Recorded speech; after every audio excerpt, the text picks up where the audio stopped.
Okay, welcome. It's Monday, 20 June, year of our Lord 2022. We continue on with our commemoration of Juneteenth. We're very honored to have Vernon Jones running in Georgia 10. Tomorrow is game day. Vernon, first off, you were an individual having spent a lot of years in politics as a Democrat, shifted over specifically to join the MAGA movement. Relate that to also our commemoration today of Juneteenth. Well, first of all, I wish they would tell the true story about Juneteenth. It was Republicans that freed slaves. Democrats wanted to keep black people in slavery. So when they tell that story, I hope they tell that story. And by the way, I have to say this. What the mayor did down in New Orleans using an Afro pick to put in the front of the government building on behalf of Juneteenth was an embarrassment. Matter of fact, Juneteenth was not about freeing Afros. It was about African Americans in Texas who didn't know that the war was over and that they had been freed. But to come back home, the Republicans played a major role in that, and that should be taught in schools. How do you relate that to today? I mean, you specifically left the Democratic Party for a host of reasons to join MAGA. How does Juneteenth inform your life about the move you made to really turn your back on the Democratic Party and embrace the America First and the MAGA agenda? Well, it's the grand old party, the party of Lincoln, the party of abolition, the party of Frederick Douglass, Senator Edward Brooks. Black people with a long tradition of being Republican.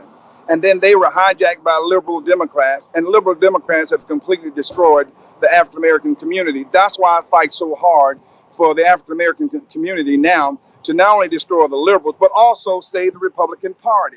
It's going to be conservative African Americans that's going to come to the rescue, that's going to save this country, conservative values, and just going to save our nation. That is the problem with liberal Democrats. They are afraid right now that free African Americans like me and others, Jeremy Hunt and others who have abandoned the Democrat Party, because the Democratic Party has done nothing but destroy our communities. And right now, more than any other time, as we go into 2022 elections, there are more African Americans running across the board, local to state and federal office as Republicans. And matter of fact, Donald Trump played a big role in that. When Donald Trump stood at that African American church and said, "What do you have to lose?" That was part of the battle cry right there, Steve, to get more African Americans involved. I'm here now in Winder, Georgia. I'm up in Barrow County.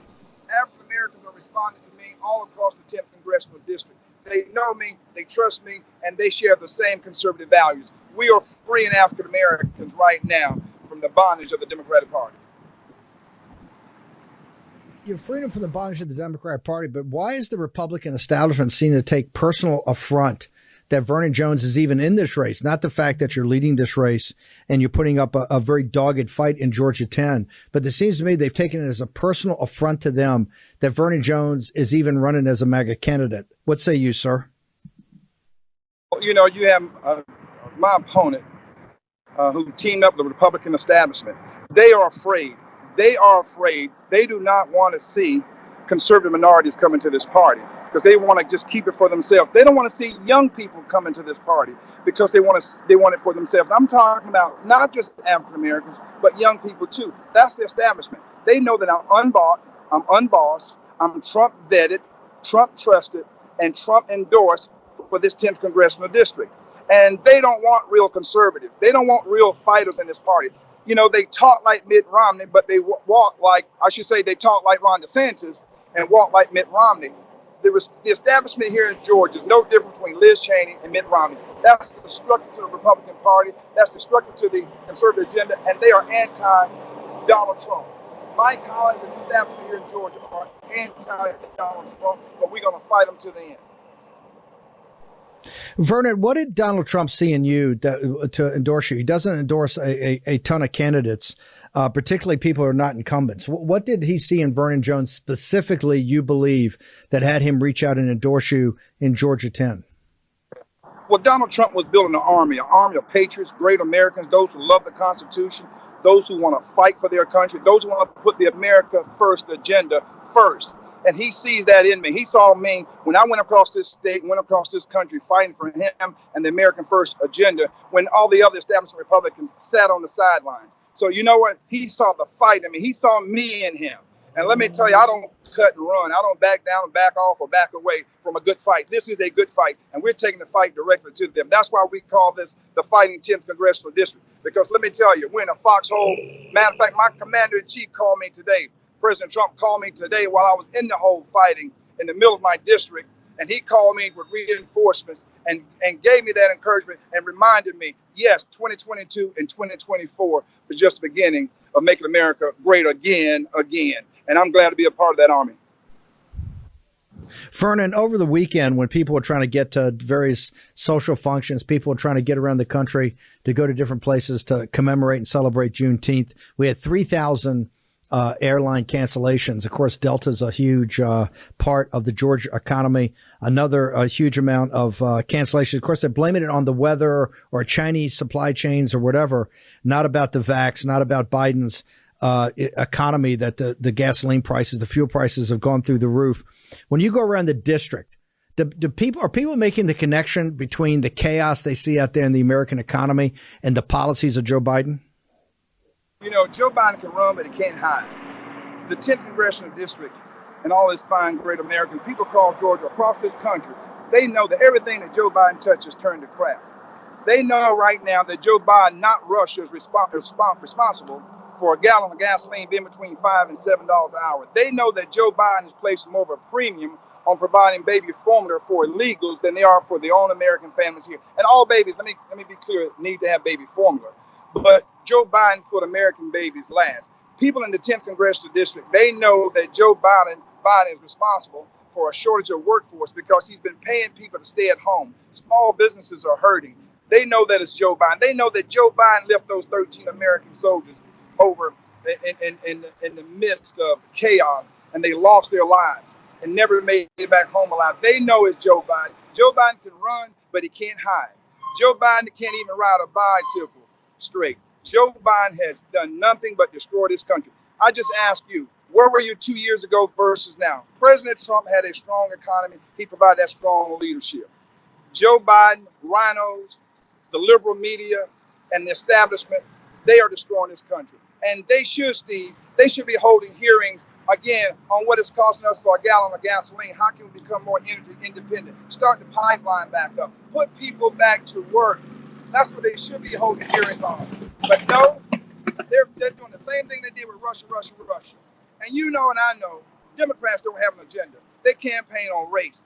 They want to campaign on things that divide this country. People are hurting. What it costs for a pound of ground beef. What it costs for a dozen of eggs. A lot of supplies not on the shelf. The supply and demand is out of sync. The interest rates are going up. And let me tell you, people want fighters like me, President, and you, Steve, that would go on the front line and fight for America and fight for American families. And that's why I'm standing here. And I am not deterred by this establishment. You saw my opponent get endorsed by the governor, Governor Kemp. The establishment here, the establishment do not want true fighters. They do not want American first fighters like me. But it's too bad because they're going to feel the Vernon come tomorrow evening after 7 p.m. Vernon, you got a couple of minutes. Give us your closing argument. Obviously you have a huge audience here that respects you and loves you. Give your closing argument why it's got to be Vernon Jones tomorrow on Game Day in Georgia. It's a no-brainer. The choice is clear. You want a fighter or you want a rhino? You want a fighter or you want someone with the establishment? You want a fighter, someone that can bring home the American values and conservative values. It's me. You know it, I know it, and the folks in the 10th Congressional District know it. But I got to tell you all, you have to come out tomorrow and vote. Turnout is low. The liberals and the Democrats and the rhinos want turnout to be low. Come on out and vote for Vernon Jones. I know you trust me to do the job and to fight for you. Come on out. We're going to make this happen. And President Trump, I want to thank him for the support that he's given. All of us who are into and support the American First agenda. He has stayed steady on his message. He doesn't need to back off and back away. America First agenda is running strong in Georgia. And he saw me, out of all the other candidates, starting out with 12, he saw me as his candidate to carry out the America First agenda. So if you're back home right now and you want to fight, get to those polls tomorrow and you go and pull the name Vernon Jones and let's take back this state, take back this country, and let's see Nancy Pelosi crying Chuck Schumer and Joe Biden, let's go Brandon, back to where they came from. Feel the Vern. Vernon, how do people get to your account? Feel the Vern. Vernon Jones, honored. Go to jonesforgeorgia.com. Go to jonesforgeorgia.com. I'm excited. You can see I'm excited. jonesforgeorgia.com. If you can, donate $22 for Georgia 2022 victory. We're going to take it home. Thank you, Steve. Thanks for being a fighter, buddy. And the war room continues to be hot. Vernon Jones, thank you very much. Feel the Vern. Appreciate it. Vernon Jones in Georgia 10. Tomorrow, game day in the runoff in Georgia. Let me bring in Boris. Boris, all day we've been commemorating Juneteenth. And I got to tell you, we talked about it after the morning show. It's probably one of the most powerful shows and collection of shows we had on day. And here's what it is to see at the vanguard of the MAGA movement that President Trump, who's supposed to be the biggest racist and white nationalist in the world, has brought in fire-breathing African Americans, men and women, that have just come up, and they are really at the vanguard of the America First movement, of MAGA, and they're running for office. It's incredible. We started actually with Diego Morales today, an immigrant, a legal immigrant who ran for Secretary of State against the Pence establishment in Indiana and won on the second ballot. I mean, and you saw in Texas comes up and puts up a proposal that really call out Joe Biden for his illegitimacy. Give me a snapshot on Juneteenth as we sit here of where MAGA stands today. Are we ascendant or are we not, sir? We are ascendant in a way that we actually have never been before. And I'm so proud that on this show, with this posse, with the audience, we have consistently called it right. And we said that 2021 was the year of MAGA and 2022 is the year of MAGA on steroids. And that is exactly what happened. In this move by the Texas GOP yesterday, the Texas GOP that is diverse, that is strong, and let's be honest, that is absolutely based. The move by the Texas GOP to say that the election of Joe Biden over President Trump, that election was illegitimate, that President Trump won the 2020 election. That is a major earthquake. That is a nuclear earthquake in the 3 November movement. And it is likely, I've seen this on social media already, it is overwhelmingly likely to set off a domino effect which goes from state to state to state, and you're going to have other Republican Party, either county or state, call out this election, the 2020 election, for what it was, illegitimate. There's no way that Joe Biden got 81 million votes because right now he's in the 20s. It is approval rating in teens with independents. And this pathetic, sad, feckless man may have broken 60 million, but there's no way he got to 81. We know it. President Trump, of course, knows it. And as proven again by Texas yesterday, the American people know it. And again, what is vital is just how diverse our movement is. It is Hispanic Americans, African Americans, Asian Americans, Jewish Americans. It is absolutely all across the board. And that is unbelievably exciting and is a recipe for long-term strength while the Democrats marginalize themselves with AOC's Twitter account. Here's the amazing thing. It's self-organizing. I mean, you can see this from Georgia to Indiana. What happened in Texas, this is they're not taking directives from the top down. This is coming from the bottom up. This is a self-organizing system. Give me your thoughts on that. No doubt about it.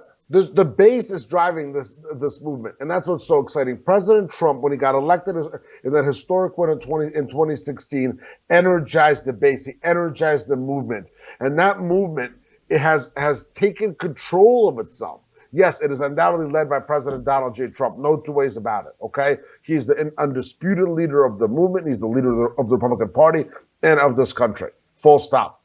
The grassroots have gotten so strong and are so powerful and also so in sync with President Trump that the strength, the power of this movement is unlike anything we've ever seen. And, to those who say, oh, well, you got to move on and you leave 2020 behind, look at 22 and 24. Well, how'd that work out for Mo Brooks in Alabama? How's that working out in Texas? Look all across the country. The two hottest issues are 3 November and the border. And now that the economy is coming up as a third after Biden and his feckless team ruined the economy that was given to him. by President Donald J. Trump. So that's where we are. We are ascendant. We're a grassroots movement, and a movement that is only getting stronger and stronger and stronger. And that's why I say with confidence, that right now, MAGA is about 2/3 of the country at least. I want to go to just drill down also this gun situation. Cornyn being booed off the stage in Texas. People, as we've had the show today and over the weekend on Getter, people are I think two things they're most incensed about. This whole red flags gun situation where we don't have the facts in Texas, but they're already negotiating a gun grab, and the Ukrainian situation, particularly as it comes evident every day that we got played. And you're seeing the grassroots. I mean, they're furious. They were furious in Texas on these two very issues. Boris Ephsteyn. Absolutely. On the guns, there are way too many, quote unquote, Republican politicians who are going down the slippery slope that Democrats want them to go down. And the base is seeing it, and they're calling him out. And that's why Cornyn, who's been sort of, let's be honest, a favorite son of the state of Texas, got destroyed at the Texas Republican convention. I mean, literally booed off the stage because of his support for red flag laws, another gun control. And then on Ukraine, there's no two ways about it. Anybody, as a Republican who's been in favor of sending $40 billion to Ukraine, does not understand truly, is not acting in concert with the base, is not acting along with what our American patriots want, which is strength for America, which is baby formula in the stores, which is a real border. I mean, President Trump wanted what, $9 billion for a border, and Democrats shut the government down about it. And now all of a sudden we're giving them $40 billion for Ukraine, halfway around the world where nobody knows what's up and what's down. It is absolutely crucial for Republicans to act as their constituents and as MAGA wants them to act. And that's where our strength will continue to rise. Let's go to, we had Darren Beatty on after you this morning talking about this article they got from Revolver. It was kind of a deeper cut than what you talked about. But I want to go back to this committee and connect the dots because it eventually gets back to the administrative state, the apparatus, America first, and our foreign policy. No doubt. And Ukraine, it's all like a continual piece. You laid out this morning. Can you drill down that one more time for me? Yeah, I mean, Dan Beatty did an unbelievable piece on Normalizing. Normalizing, who's the former head ethics guy for Obama and worked for Clinton, I believe, as well, has been part of this apparatus of Democrat operatives who've been doing everything they can to stand in the way of President Trump and MAGA. Lawsuits, preparing articles of impeachment before the Ukraine phone call actually took place, attacking President Trump during the second impeachment, and of course pushing the Russia hoax. Norm Eisen has been all over this Jan 6 charade, all over the Stalinist witch hunt, talking about, oh yeah, of course we can prosecute President Trump. Nonsense. That is absolute and utter nonsense. President Trump did nothing wrong. He insisted on the truth, on the facts. And what is that truth? That President Trump won the 2020 election, and all steps taken in order to rectify the cure, in order to cure the wrong of the 2020 election, in order to rectify the wrong, all those steps were absolutely fully legal and in Congress with the Constitution and the Electoral Count Act. But again, there's these shadowy figures, right? The Norm Eisens of the world. Even the Vindman brothers, right? The deep state who've run solid and chain-like from the Russia hoax to the first impeachment, to the second impeachment, and now to this Jan 6 charade. They're all behind the scenes doing what they can to keep President Trump out of politics because they see the overwhelming strength that he has. And again, look at the timing of Texas, right? While this circus is going on in D.C., the people in Texas are saying, hey, guess what? F you. We know this election was stolen. We know Biden is illegitimate, and we don't care about D.C. swamp creatures trying to move some pieces around and getting some op-eds out by losers like Jennifer Rubin to say, oh, yeah, sure, of course, everything here is illegal. That is absolute and utter nonsense, and the American people will see right through it, but we've got to be vigilant to it. We cannot put our heads in the sand. We've got to connect these dots, keep connecting the dots, and keep fighting back.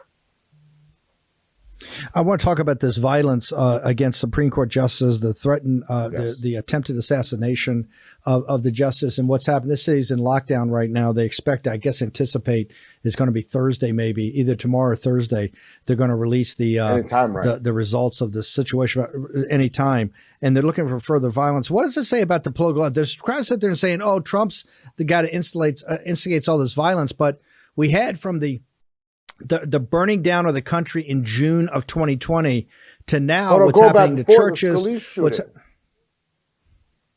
Yes, we had the Bernie Sanders guy that came down and shot him. But walk me through this political violence driven by the left that they refused to, and it's going to get worse this week as they announce this. They announced the results of the Supreme Court ruling. Well, you had the shooting by the far left Democrat, the Bernie Sanders supporter of the congressional baseball game, when Steve Scalise got shot, along with others. Then you had the absolutely rampant violence and rioting in March and June of 2020. That was magnitudes worse than what happened on Jan 6. And yes, violence is bad. We don't want violence, full stop. But we've got to be honest in this country. We've got to be honest, and when we're looking at two facts, at two realities, we've got to look at what happened in May and June of 2020, and then look at what happened on Jan 6. Okay, do you think if Antifa had gotten into the White House, which they came this close to doing, they would have just walked within the rope lines? Absolutely not. That place would have been destroyed. But the Democrats and the libs don't want to talk about it. And now, with the expected ruling from the Supreme Court, you're seeing almost daily reports of either assassination attempts or threats or extreme criminal activity against our Supreme Court justices. That is unacceptable. It is illegal and is driven entirely by the left. But of course, the media won't want to cover it because they want to talk about how bad Steve Bannon is, or want to talk about Rasputin. They don't want to talk about the realities in this country. Don't want to talk about the rampant anti-Semitism that also comes from the far left. They only want to talk about what fits their narrative. But again, thankfully, because of social media, the American people see through it. And that is why the Democrats and their approval rating are in the dumpster.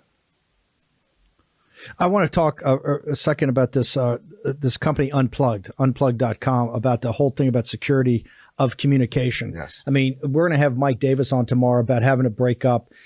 They won't move this legislation that's in the Senate right now to talk about the breakup of these big tech companies, the tech oligarchs out of control. And we see what happens in a country like Russia, like Ukraine, when the oligarchs run things as they do here, maybe not to the level they do there.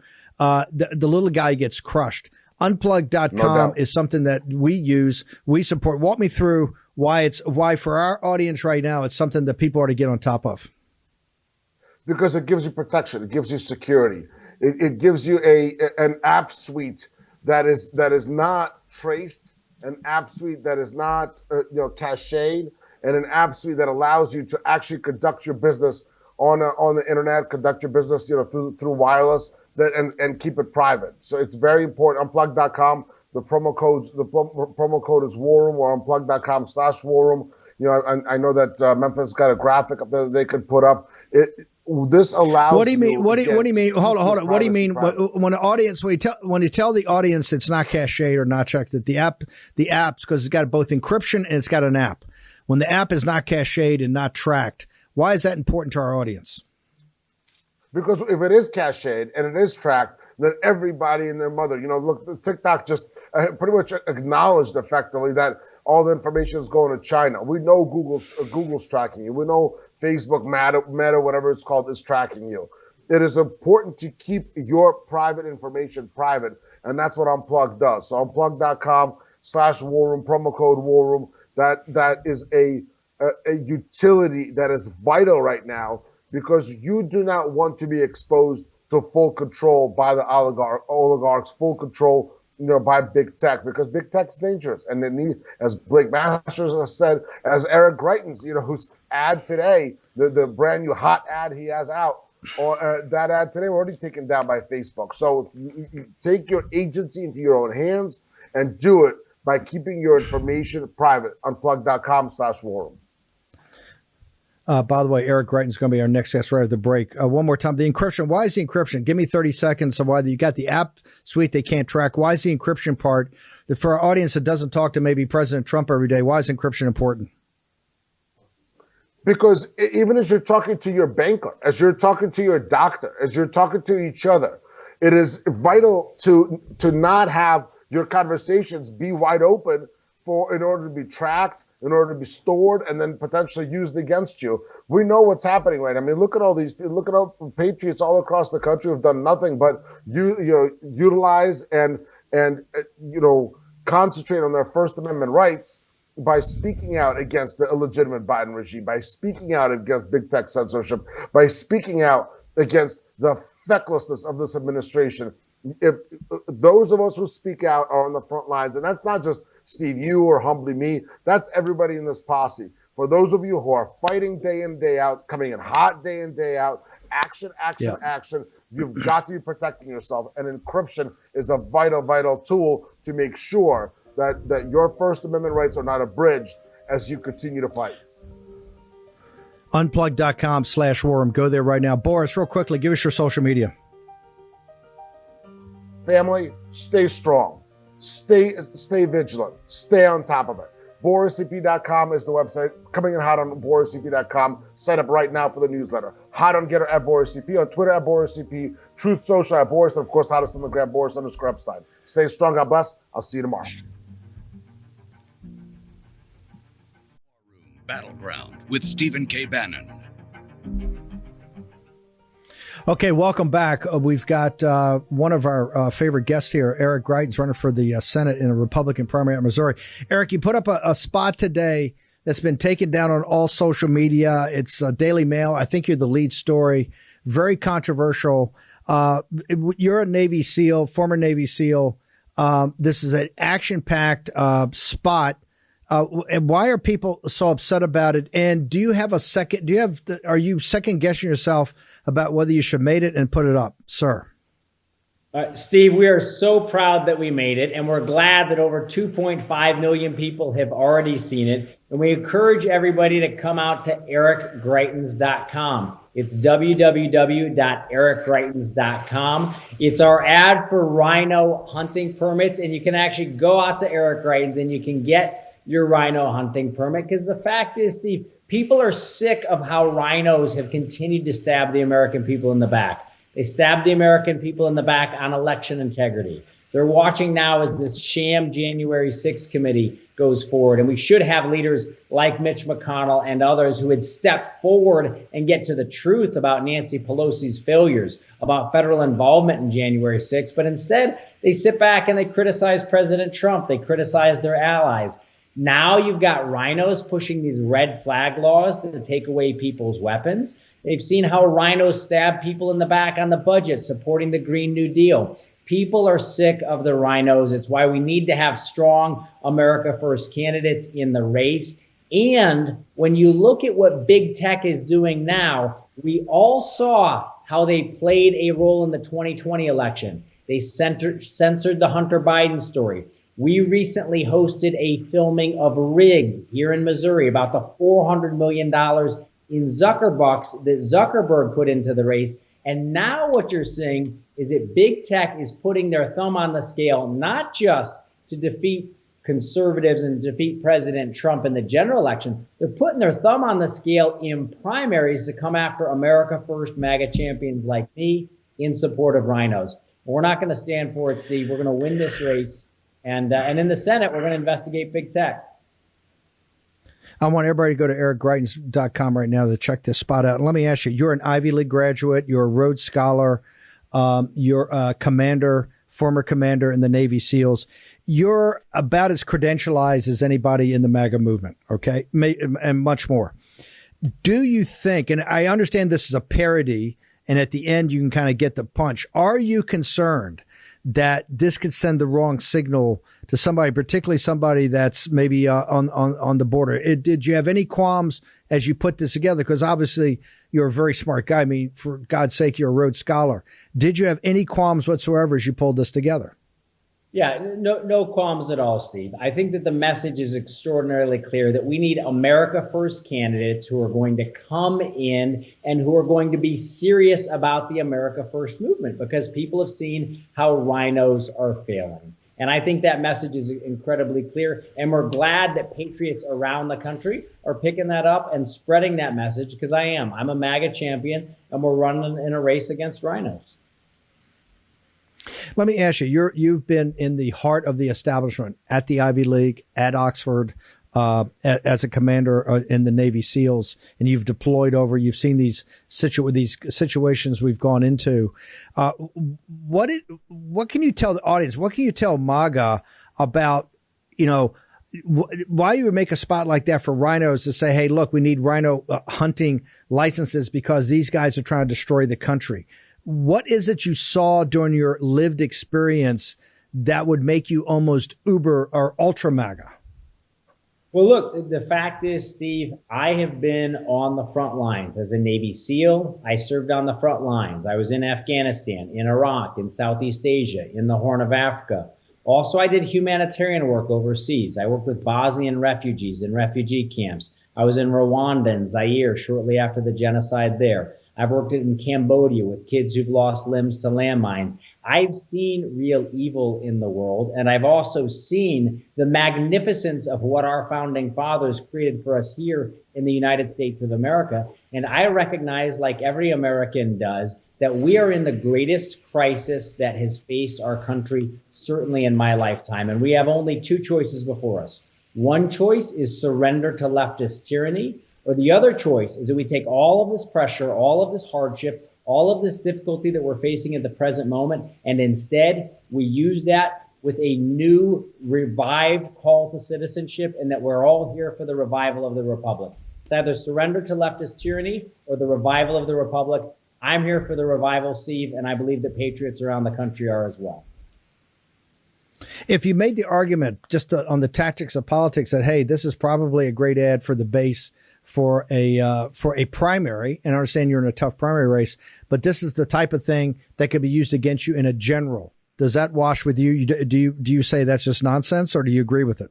Look, first of all, not only are we dominating the primary polls, we're also dominating the general election polls. And one of the reasons why is because people recognize that we need to have fighters. We need to have truth tellers. We need to have strong and courageous leaders. It's time for us to have leaders who are willing to stand up with courage, with clarity, and with compassion, leaders who are willing to go to the front lines, bring the truth back, and who are willing to take on not just the left and the mainstream media, but also the rhino establishment that has continued to fail the American people. We've recognized here in the state of Missouri, we've got lots of people who are coming out to our rallies, and we're on a No More Rhinos tour all over the state. Sure, there's lots of MAGA patriots and lots of conservatives. There's also tons of Missourians who've said, you know what, our state and our country are in crisis. I'm coming out to support Eric Greitens because he's the fighter who's going to make a real difference in the U.S. Senate. Commander Greitens, how do people get to your campaign? How do they get to see this controversial ad, and how do they find out more about you personally? Well, we'd love to have everybody come out to ericgreitens.com. It's really simple website. It's just my first and last name, ERICGREITENS.com. You can come out there, go out to the About Me page. You can read, yes, Steve, about my time at Oxford, the Rhodes Scholarship, the PhD. You can certainly read about all of that stuff, but you can also read about what we're doing in this U.S. Senate race, and why we are winning is because we are the MAGA America First candidate, and we're fighting against the rhinos who continued to fail the people of Missouri. So come out, join us there, and feel free to pick up your own rhino hunting permit. Commander Greitens, thank you very much for joining us today on Juneteenth. Yes, appreciate it. Commander, Captain Bannon, you're going to be speaking at an event this week. Tell people what it is, what it's about, why are you speaking, and how can people get more information about it? So I will be speaking on Thursday at the Our Bodies, Our Sports rally that's in Washington, D.C. It's on the 50th anniversary of Title IX. It begins at 11 o'clock. There are roughly about 40 speakers, so I'm honored to be one of those speakers. And we'll just be talking about the history of Title IX, the science behind why biological males should not be competing in women's sports, and what allowing that would do to women's sports. Okay, hang on a second. They just They just put a special category for the guy that won the racist thing. What are you guys complaining against now? He's got a special category. Women just competed against women. They're in a special category. So what's your beef right now? Well, I think that's the correct thing to do. Is it should be an open category. However, that ruling states that it's only an open category if you've transitioned after the age of 12. So it's a double-edged sword by this ruling, in my opinion, because now you're encouraging parents to allow transition to the opposite sex under the age of 12. I personally believe that it should not occur at all, but that's what this ruling is stating, is that if it occurs before the age of 12, they can compete in the sport in the sex that they're transitioning to. However, if it's after the age of 12, they cannot compete in women's sports. So that's what we are arguing. Hang on. One more time, give me the website. How do people find out more about this event? Because it's going to be big. It's going to be important. They can go to ourbodiesoursports.com to register to attend the rally. And it is on Thursday, the 23rd at 11 a.m. in Washington, D.C. Okay, why don't you hang with us? I'm going to come back to you about Getter towards the end of the hour. I want to go to Joe Mobley now. Joe, very honored to have you here. You were one of the great voices to really alert people to what was going on in the public schools, this whole situation about CRT and everything to do with vaccines, the mask mandates, all of it. And quite frankly, we're one of the driving forces, I think, that galvanized parents, even many parents who were not MAGA, not America First, that got engaged and involved in the Glenn Youngkin upset victory in November. It's Juneteenth. We've had the kind of leaders in this movement, people at the cutting edge of MAGA, cutting edge of America First. Tell me, what does Juneteenth mean to you, and particularly today on it's the commemoration, the first time I think we've had it as a federal holiday, and relate that to the MAGA movement? You know, it's really funny you say that. I put out a really inappropriate joke yesterday, and it's a joke, but it's also true. You know, for actual Juneteenth, June 19th, to be on Father's Day was just cosmically funny.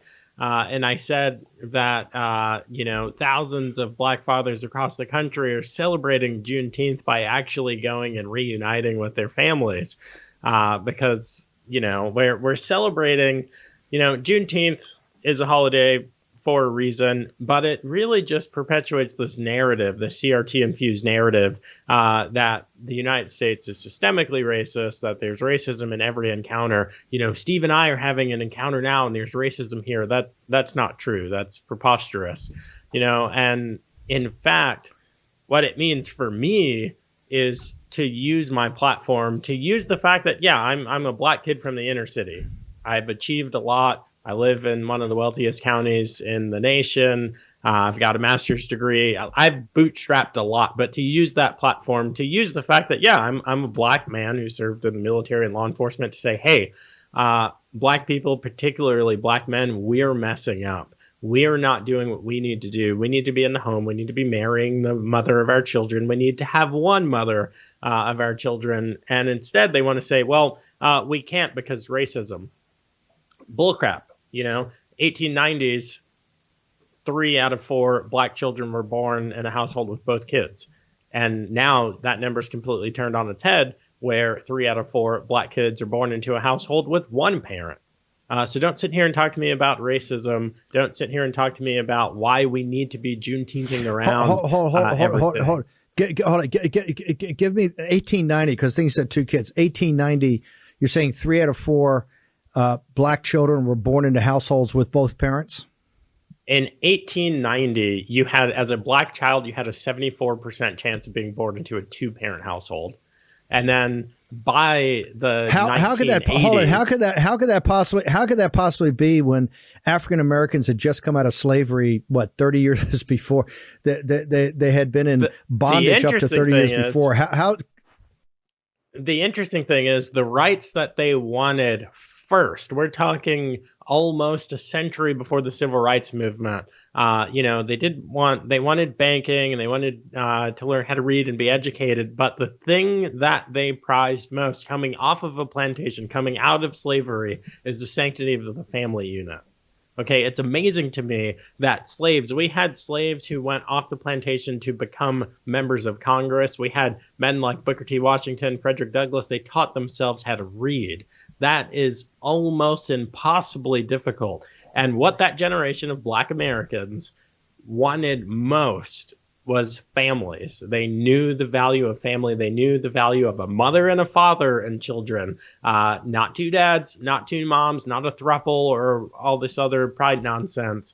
They knew that children needed a strong male leader figure. They knew that that's dad. They knew that children needed a nurturer, but also a protector. You can't sleep on mom's ability to take care of business, especially if dad's, not around because he's at work or deployed or doing an active service somewhere. You can listen to Larry Elder, any one of his episodes. If you just drop a pin in there, he'll be talking about this very thing. But it's absolute nonsense, that if I leave my wife today, it's because of racism, when you said coming right out of slavery, immediately off of the plantation, there was a higher marriage rate. There was a more stable family unit. And that's how you can know that Lyndon Baines Johnson, or LBJ, and his big racist agenda to keep you N-words in chains, to keep you voting Democrat for the next 200 years. This is the idea of the modern day plantation. The Democrat Party, the liberal leftist ideology, is the modern day plantation. Make that case. You're saying that actually you think progressive with the Civil Rights Act, or the really the Great Society, all the programmatic entities that came up. You're saying that you believe that they were specifically targeted to destroy the Black family?